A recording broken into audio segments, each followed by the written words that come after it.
Assalamualaikum warahmatullahi wabarakatuh. Perkenalkan, nama saya Siti Melani, NPM 1811110059. Di sini saya bersama dengan teman saya yang bernama Cindy Sari Agustin.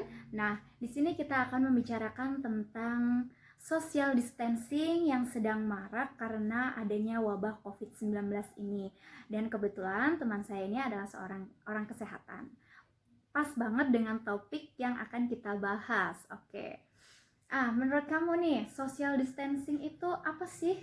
Nah, jadi menurut saya social distancing itu sendiri adalah tindakan untuk mengurangi kontak dengan orang lain dan kita harus menjaga dari keramaian.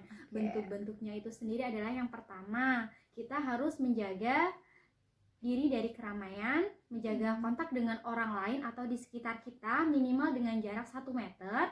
Kemudian kita apabila akan berpergian sebaiknya menggunakan kendaraan pribadi, jangan menggunakan angkutan umum seperti bus, kemudian angkot, seperti itu.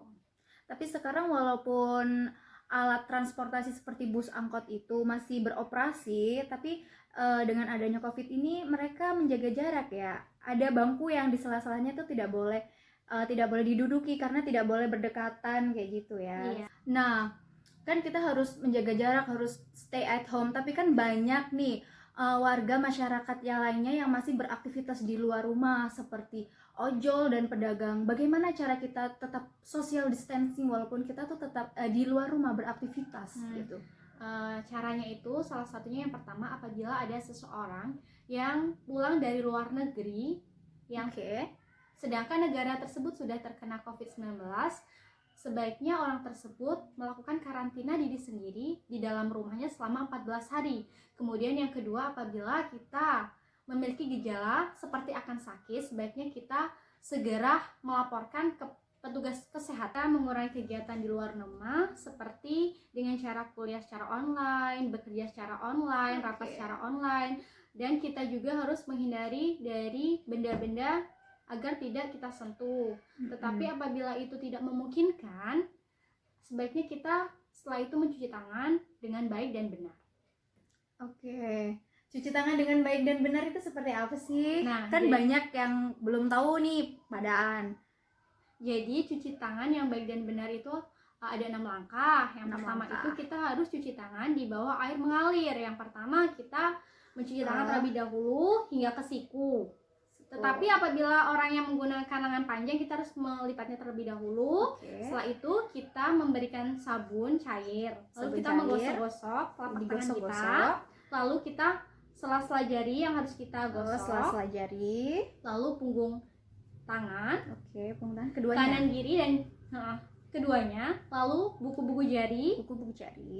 Kanan dan kiri. Setelah itu kita mencucinya bagian jempol, lalu ujung-ujung kuku. Setelah itu kita dapat memilahnya di bawah air mengalir. Jadi bisa dipraktekkan untuk cuci tangan yang bersih agar kita terhindar dari wabah virus yang sedang marak ini. Nah, terus ini apa sih bagaimana gejala-gejala orang yang terkena wabah virus COVID-19 ini seperti apa sih? Nah, gejala-gejala dari COVID-19 itu sendiri adalah yang pertama, kita akan mengalami demam. Tubuh kita akan panas, tinggi, atau lebih dari normal. Kan normalnya itu kan 36,5 derajat sampai 37,5 derajat. Apabila lebih dari 37,5 derajat itu kita dinyatakan demam atau panas. Selanjutnya kita mengalami flu atau tenggorokan kita sakit ketika akan menelan makanan atau minuman. Lalu kita juga akan merasakan nyeri pada sendi-sendi kita dan kita akan merasakan pusing seperti itu.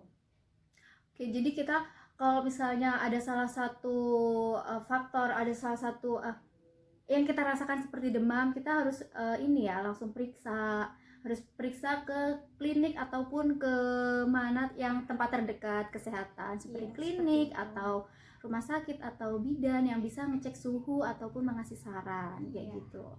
Nah, sekarang juga kan banyak nih gara-gara wabah penyakit ini banyak rencana gagal gara-gara COVID ini. Contohnya itu salah satunya yaitu pernikahan yang udah dirancangkan dari dulu, udah diidam-idamkan gitu kan, pengen jadi seorang pengantin kayak gitu. Ternyata di bulan ini ada wabah COVID-19 yang harusnya kita social distancing, tidak boleh berkumpul-kumpul. Nah, bagaimana pendapat kamu nih mengenai fenomena yang sekarang ini? Kalau menurut saya itu pesta tersebut itu masih bisa dilaksanakan, tetapi dengan syarat tamu-tamu yang diundang itu lebih baik keluarga-keluarga terdekat saja, dan itu jumlahnya pun dibatasi yaitu maksimal 20 orang. Oke. Dan itu pun harus menjaga kontak, minimal itu jaraknya 1 meter, dan kita pun juga harus menggunakan masker agar tidak wabah tersebut tidak akan menyerang kita, seperti itu. Oh, tapi banyak juga nih yang saya lihat kemarin warga plus 62 nih yang dia tetap menjaga silaturahmi. Di acara akad itu mereka tetap salam-salaman ya, tetap salam-salaman. Tapi ada petugas yang ditugaskan untuk setelah salam-salaman tersebut mereka memakai hand sanitizer. Nah, itu contoh juga yang baik ya sebenarnya ya. Akalnya bagus lah. Semoga COVID-19 ini cepat pergi deh ya sebelum bulan Ramadan ini, sehingga kita dapat bisa melaksanakan ibadah Ramadan dengan khusyuk, dengan tenang kayak gitu. Nah, sekian tentang COVID-19 ini yang kita dapat sampaikan. Saya akhiri. Wassalamualaikum warahmatullahi wabarakatuh. Salam sehat.